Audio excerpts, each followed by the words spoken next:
is it from me. And today we have the privilege of hearing from our associate pastor. So y'all give it up for Pastor Ryan as he shares with us this morning. Good morning. How are we doing this morning? Good. You guys are more awake than 8:30. That's cool. My name, like Matt said, I'm Ryan. I get to be the associate pastor here, Cornerstone, and I just want to say I'm so glad that you all are here this morning. I don't know what brought you here, but I'm glad you're here. And today, I want to start off by telling you that just a few weeks ago, for the past few weeks actually, I've had the chance to live out my childhood dream. And no, I did not play quarterback in the Super Bowl a couple weeks ago. And no, Justin Timberlake did not call me and tell me there was going to be an NSYNC reunion that I was going to be a part of. But I dated myself a little bit here. But I had the chance to live out my childhood dream as a sports broadcaster.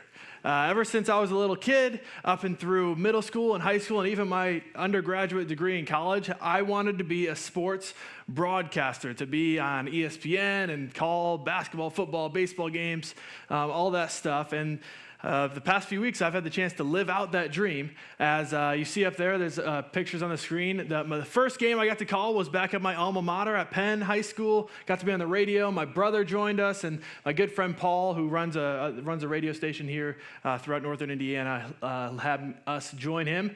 And then just this past week, on Tuesday night, I had the chance to call the Penn versus Mishawaka, one of the most historic rivalry games in all of Indiana. Just 5 minutes away, the schools are at the historic Mishawaka High School gymnasium called The Cave, which was built in 1924, which is Pastor Matt's sophomore year in high school, and he's not even in here to hear that, man. But no, I got to call the game from The Cave, and it was really, really, really cool. But Tuesday night, got there before the junior varsity game just to make sure that me and Paul had time to review our notes and kind of talk about what we're going to be talking about throughout the game, different players, the rosters, all that stuff. So I get there before the junior varsity game, and I walk into the gym, and the way Mishawaka's gym, if you could pull the picture back up, please. I apologize. So if you look at their gym, there's actually 2 levels to it, and I apologize to people over here that the whiteboard's blocking you. I have some other notes that's why the whiteboard's there. But there's 2 levels to it, so there's a main level, like on the floor, that type of thing, and then there's a second level upstairs. And so I walked in before the junior varsity game on the main level thinking we're going to be on the court, like court side, calling the game and the radio station. And so as I walk in, I look, and right behind the benches, right behind the scores table, there's a table where the media sits and stuff. And the TV crew, there's a TV crew that's going to be there at the game, and they're setting up their stuff, getting all their banners up and their microphones set up and whatnot. And so I see them. I look next to them, and there's a student radio station that is streaming the game online and calling the game radio station as well. And then next to them is another radio station that's sitting there as well, but there's no room at the media table there. So I call my friend Paul, who's running it, who I knew was already there. I said, "Hey, Paul, am I at the right place? Are we sure we're calling this game?" And he said, "Yeah, I'm upstairs in what's called the Crow's Nest." And so you might not be able to see it, but at the very top of the Mishawaka picture, there's a sign that says, "Welcome to Mishawaka." That right there is actually a structure that's built above the court where they call it the Crow's Nest. And that's where we were going to be sitting, this old wooden structure, I guess you could call it. We were going to be sitting up there over top the court while calling the radio station game. And so I walked up the stairs, got up to the Crow's Nest, and sat up there. And for the entire junior varsity game and most of warm-ups for the varsity game, I felt an overwhelming sense of jealousy. As I'm looking down across right on the court, the other radio stations are there, the TV people are there, and I'm just thinking to myself, what are we, chopped liver? Like, we're sitting up at the top, just basically hidden away from everyone, overlooking the court in a view that I had, and the entire junior varsity game, as Paul and I are talking through our notes, throughout all of warm-ups, as we're getting ready with some of the pregame interviews and stuff like that, I am just overwhelmed with a sense of jealousy and envy, and just looking at them and thinking, this is unbelievable. And the reality is I was still living out my childhood dream. My voice was still on 91.1, whatever radio station that is, and we were still streaming across online and all this stuff. I was still getting to live out my dream, but for whatever reason, I was so focused on the other radio stations and the TV and the job that they had that I missed out, that I got to watch this historic rivalry game from a perspective that not many people ever have before. Literally on top of the court, over top of the court, we got to watch this game and call the game. It was actually really cool experience. And it took me a long time to get over my jealousy. And luckily, it was this past Tuesday. So I was already working on this message. So I already, had some different tips and tricks that hopefully we'll get to talk about how to overcome that jealousy. But the reality is I was feeling so jealous. And some of you know, if you've been here the past few weeks, we've been in a series called Get It Out, learning from internally locked up things. And what we're doing is we're looking through the Bible and looking through moments through the scriptures to see where people had different things that were within their hearts, that if they just would have gotten it out, been vulnerable, gotten rid of the things that were locked up in their hearts, that would have caused a lot less destruction than what it actually does. And what we do is we look at these things and hopefully learn from them so that we don't fall under the same traps that they fell under. And this week in particular, we are going to be talking about jealousy. And so before we dive into the passage today and talk about jealousy, I'd love to pray, and then we can continue on. So if you would, please bow your heads with me as we pray. Heavenly Father, I just thank you so much. I thank you so much for giving us this morning to come together. I pray that as we sit in this room today, that it is not our ears that are hearing, but it's the ears that you give us so that we hear the words that you want us to hear. God, I pray that you give us eyes to see what you want us to see. And God, I pray that you open up our hearts so that we can be transformed and walk out if you're different than when we came in. God, I pray that these words that are spoken into this microphone today are not my own words, but they're your words. And I pray that as we are sitting here in this room, that we are not hearing some guy fumble over his words, but we are hearing the voice of God speak to us in a unique way. God, I pray that whatever baggage we might have brought in here, whatever distractions might be blocking us from stepping into this space with you, with a pure heart, I pray that you remove those distractions. Help us leave it at the door. Maybe we pick it up when we head out, but maybe we just leave it there. God, so that we can step into here and truly hope to be transformed as we walk out of here today. It's in your wonderful name we pray. Amen. Amen. So we're going to be actually diving into the book of Genesis. If you have a paper Bible with you or would like a paper Bible, we have Bibles spread out throughout the auditorium. We also will have verses up on the screen, or if you want to go to sermons.church on your device, you can go to look up Cornerstone Church on sermons.church to find interactive sermon notes as well. But we are going to be in Genesis chapter 37 is where we're going to be picking up today. Genesis chapter 37. And so while you guys are flipping there or getting there, I will kind of set the backstory. This is actually about a family whose dad's name is Jacob. God also changed his name to Israel. So Jacob and Israel, the same guy. But Jacob, you might remember, we actually talked about him a few weeks ago as we were talking about when he and his brother Esau were kids and growing up. And their dad, Isaac, and their mom, Rebekah, had favorites. And Rebekah's favorite was Jacob, who we're going to be continuing talking about. And Isaac's favorite was Esau. We kind of talked about that a little bit. This is the continuation of that family line. And so Jacob, otherwise known as Israel, that can be confusing, I apologize, but in the scripture it talks about them both. Jacob, otherwise known as Israel, has a lot of kids. And he has quite a few sons, but his favorite son, his youngest son, is Joseph. And as you can imagine, being a favorite with a bunch of brothers doesn't make you the most popular in your family, but that's kind of the way it was. And so that's where we're going to be picking up Genesis 37, and we will continue on from there. So Genesis 37, we'll start in verse 3. Now Israel, or Jacob, loved Joseph more than any of his other sons because he had been born to him in his old age, and he had made him an ornate robe for him, a colorful robe for him. When his brothers saw that their father loved him more than any of them, they hated him and could not speak a kind word to him. Joseph had a dream, and when he told it to his brothers, they hated him all the more. He said to them, Listen to this dream I had. We were binding sheaves of grain out of the field when suddenly my sheaf rose and stood upright, while your sheaves gathered around mine and bowed down to it. His brother said to him, Do you intend to reign over us? Will you actually rule us? And they hated him all the more because of his dream and what he had said. Then he had another dream, and he told his brothers, Listen, he said, I had another dream, and this time the sun and moon and 11 stars were bowing down to me. When he told his father as well as his brothers, his father rebuked him and said, What is this dream you had? Will your mother and I and your brothers actually come and bow down to the ground before you? His brothers were jealous of him, but his father kept the matter in mind. His brothers were jealous of him. So that's kind of leads us to the title of today's message, Joseph's brothers. Why not us? Joseph's brothers, why not us? We're talking about jealousy.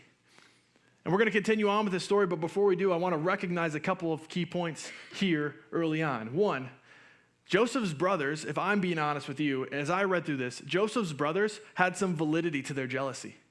Could you imagine? I mean, all the brothers, and this little youngest brother is your father's favorite.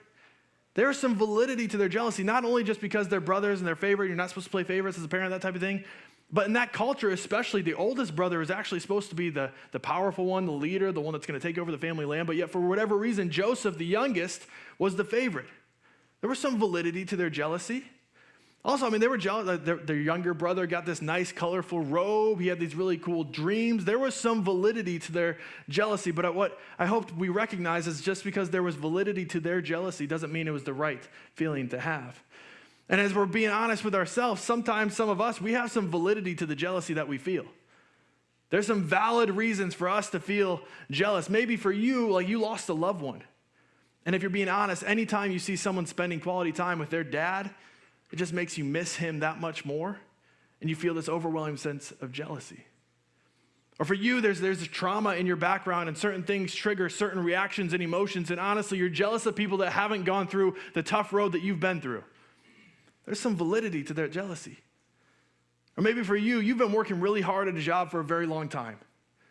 And you think you earned a promotion. You've been working hard, you've been getting the job done, you've been hitting quotas, all this stuff, but for the reason this, that, or the other thing, someone comes in and has an MBA next to their name or has a nice last name and they get the promotion over you. And there's this sense of jealousy in your heart that's probably pretty valid.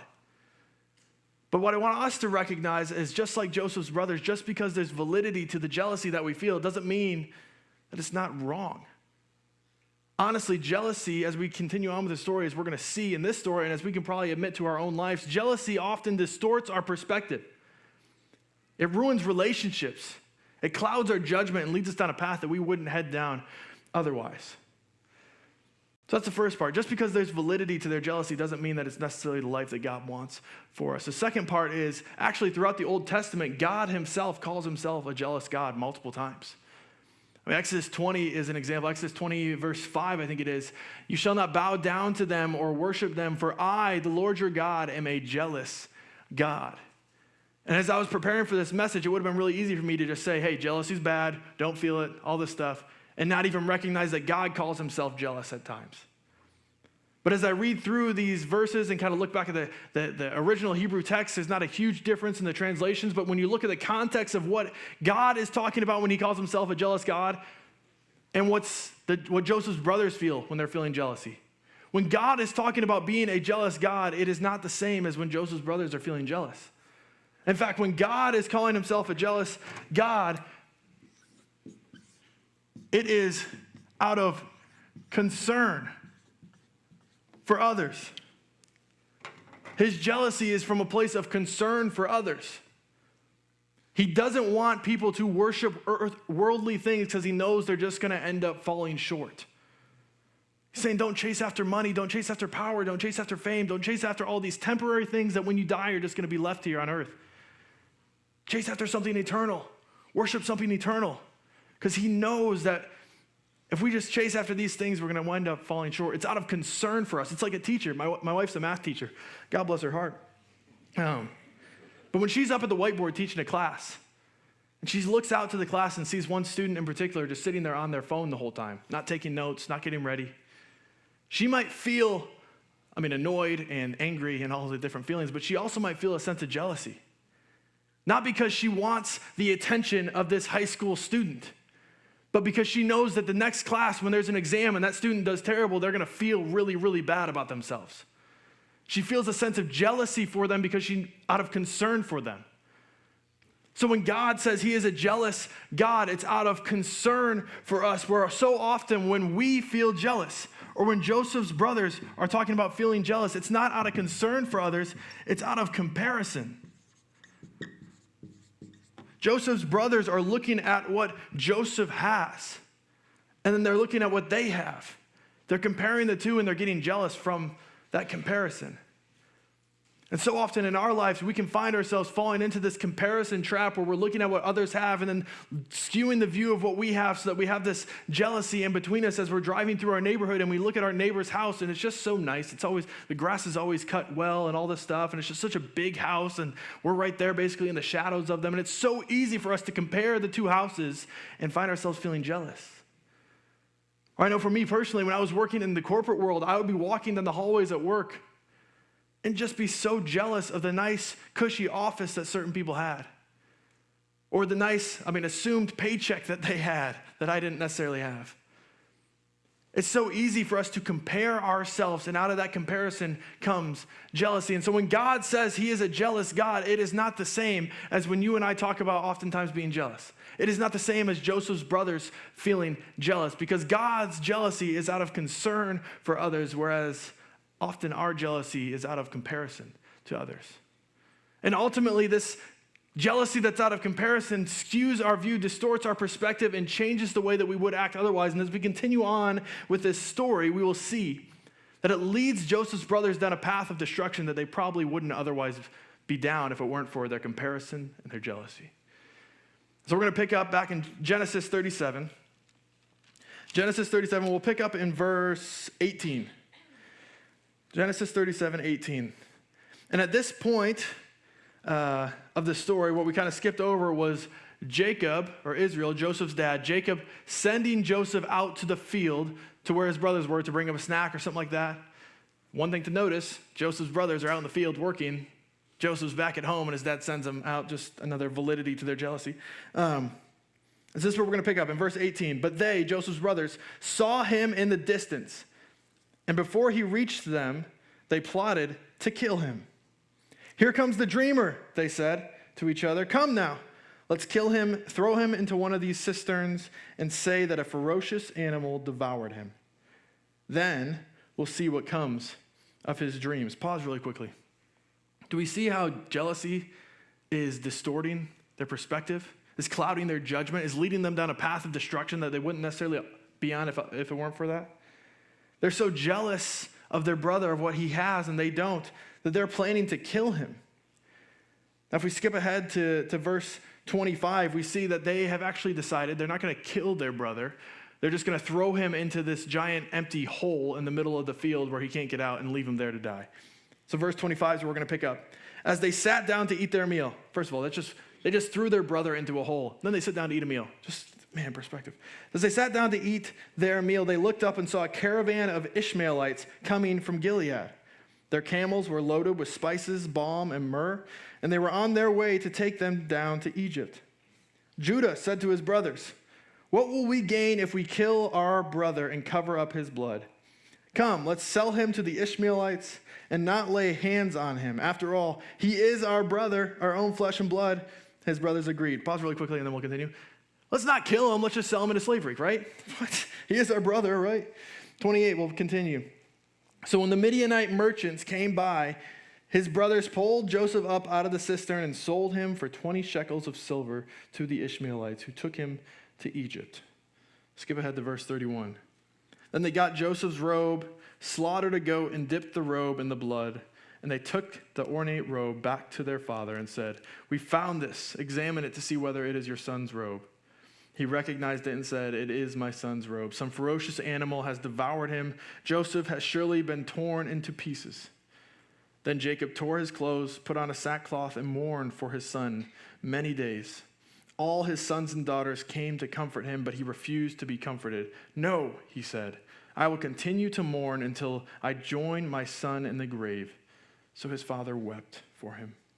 Meanwhile, the Midianites sold Joseph in Egypt to Potiphar, one of Pharaoh's officials, the captain of the guard. Do we see how this comparison trap, this jealousy that they're feeling out of this sense of comparison with their brother, has led them down a path of destruction?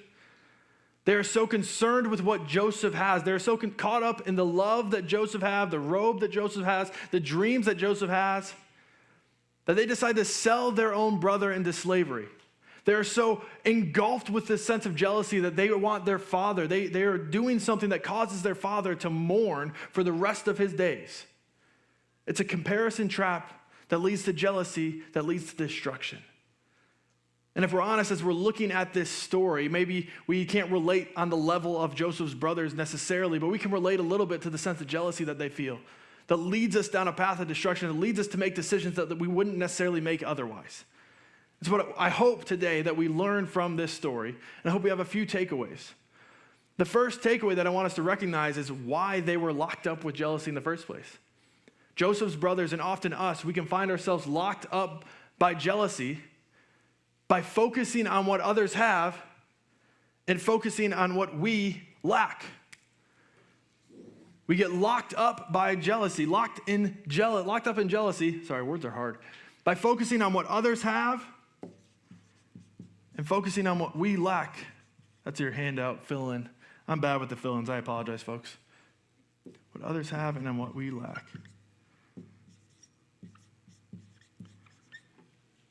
We focus on what others have, and we focus on what we lack. Thinking back to the story of me getting to live out my childhood dream and call the game at Mishawaka High School, the Cave.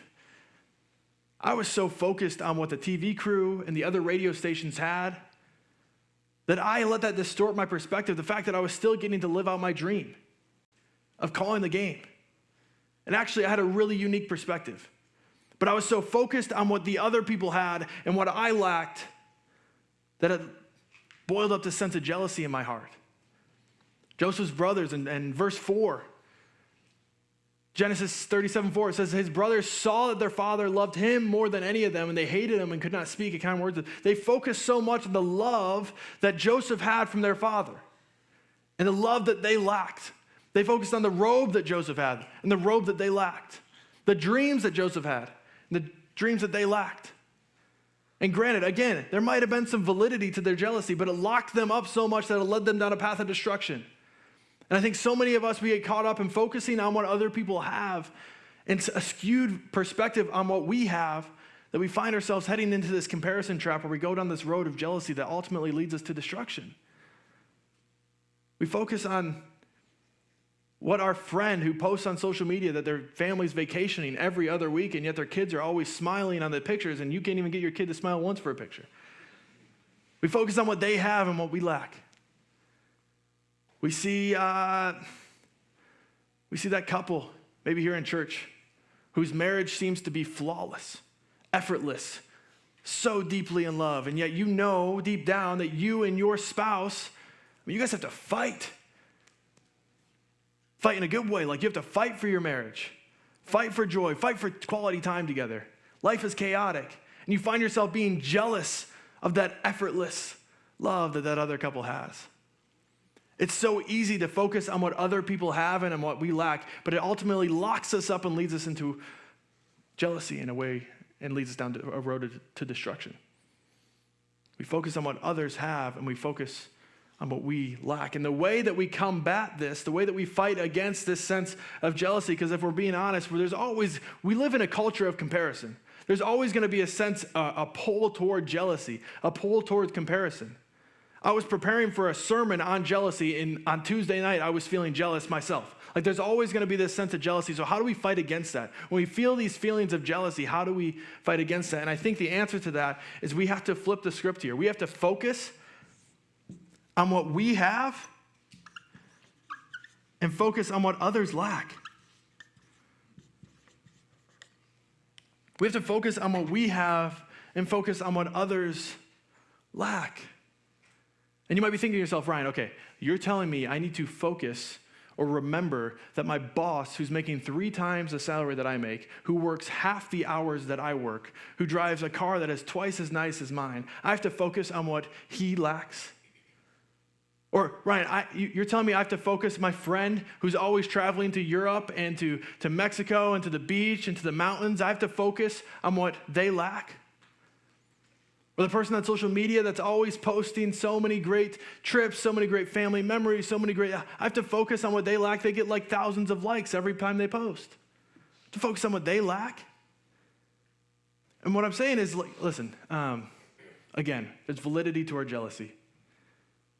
But can I tell you, it's really hard to be jealous of someone when you remember the areas in which they lack. It's really hard to to be jealous of someone when we focus on the areas that they might not have what we have. We think of our boss who's working this great. We don't think about necessarily the pressures that they feel, the hours that they have to put in, the name that they have to live up to. When we focus on the areas that they lack, it makes it easier for us to feel jealous. A word comes to mind when I think of focusing on what others lack. It's not necessarily focusing on what others lack, but I was trying to, wordplay. Empathy. And this isn't in your notes, but if you want to write that in, you want to fight against jealousy, have empathy towards others. Even if they're living the greatest life and all these great things, just have empathy to recognize that they are lacking in some areas. It's hard to be jealous of someone when you focus on what they're lacking. Can I tell you something else? It's hard to be jealous of someone when you pray for them. When you're praying that God continues to bless them, that God helps certain areas of their life. It's really hard to be jealous of someone when you pray for them. Now, you could pray sarcastically, but hopefully God will convict you of that. But it's hard to be jealous of someone when you pray for them. They don't have to know about it either. And then if we focus on what we have, the reality is that each and every one of you is equipped with a unique set of skills and gifts, whether that you've acquired through the years or they're gifts that God has given you.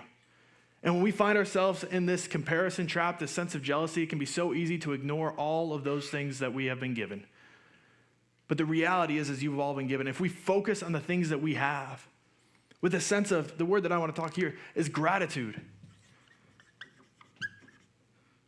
I'm just going to put grat because spelling is hard in front of a bunch of people. Gratitude.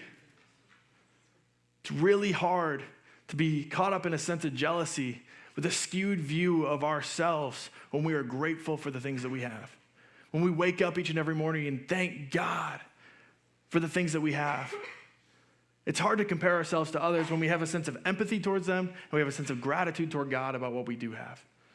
One of the best examples of this lived out, focusing on what we have and focusing on what others lack, the sense of gratitude and empathy is actually, if we continue on with this story, Joseph, remember, sold into slavery by his own brothers. First, thrown into a well that's empty, then sold into slavery, and then those people sold him again into a different slavery. So he's all over the place. It could have been really easy for Joseph to be locked up in jealousy, focusing on what his brothers still had, focusing on the freedom that he lacked as he's sitting in a caravan being just sold into slavery, or as he's working the fields for this guy that he doesn't know, but he's his slave now.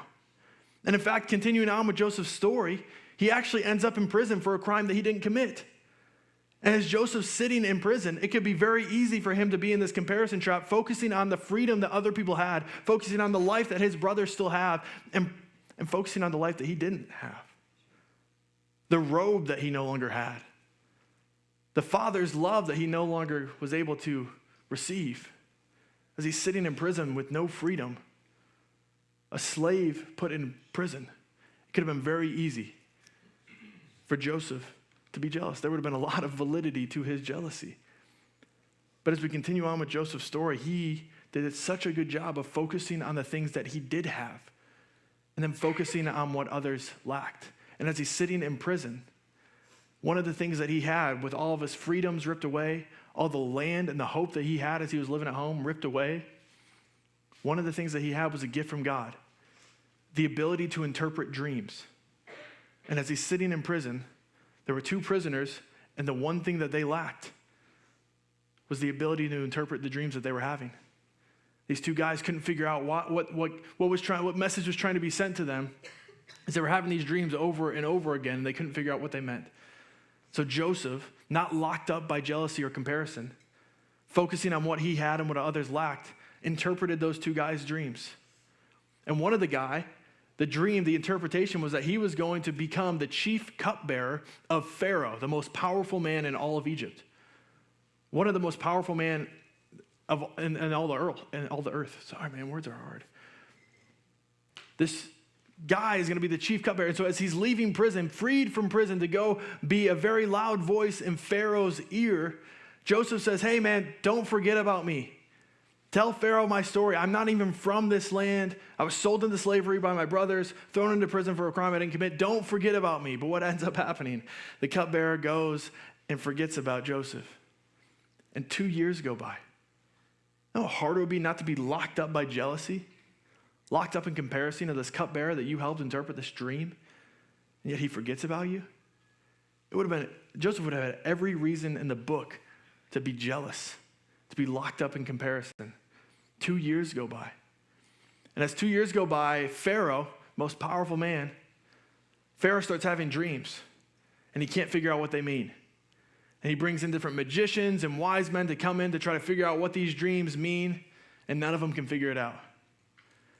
But what happens, the cupbearer, who's a very loud voice in Pharaoh's ear, remembers as all these magicians and wise men come and can't figure out what the dreams mean. 2 years later, he remembers, hey, there's a guy that interpreted my dream in prison. And he remembered it, like he interpreted it to a T, like it was perfect. So Pharaoh calls to Joseph, asks him to interpret the dream, and Joseph, focusing on what he has, focusing on what Pharaoh lacks, is able to interpret this dream perfectly. He tells him that your dream means that there's going to be 7 years of plenty of food, plenty of crops, all that stuff, but right after that, there's going to be 7 years of famine. So if you don't prepare properly, we're going to see really, really bad times here in Egypt. And because he was able to interpret these dreams, they were able to ration off their food for these 7 years of plenty so that they would have plenty of food for the 7 years of famine. Because he's able to interpret these dreams, Joseph actually becomes the second most powerful guy in all of Egypt. He's Pharaoh's right-hand man, ruling over all of Egypt. Joseph, because he's not caught up in comparison, because he's not locked up by jealousy, because he's focusing on the opportunities in front of him and focusing on areas where he can serve other people, he finds himself in a position that he never would have been in if he was still living in his father's house. Beyond his understanding. What I don't want us to take away from this story is if we don't get caught up in jealousy, if we stop focusing on what others have and on what we lack, and we start focusing on what we have and what others lack, then we're going to find success in all of our endeavors. If you don't get caught up in jealousy, that does not mean that you are going to become the second most powerful person in the state of Indiana. Doesn't mean that you're necessarily going to get that promotion that you think you deserve. Doesn't mean that your kids are going to start smiling for your pictures when you post them on Facebook. That's not the message I want us to take away from this. What I want us to take away is actually what happens next in Joseph's story, as he's the second most powerful guy in all of Egypt. Just out of prison, now he's the second most powerful guy in all of Egypt, overseeing the food distribution as there's famine that has hit the land.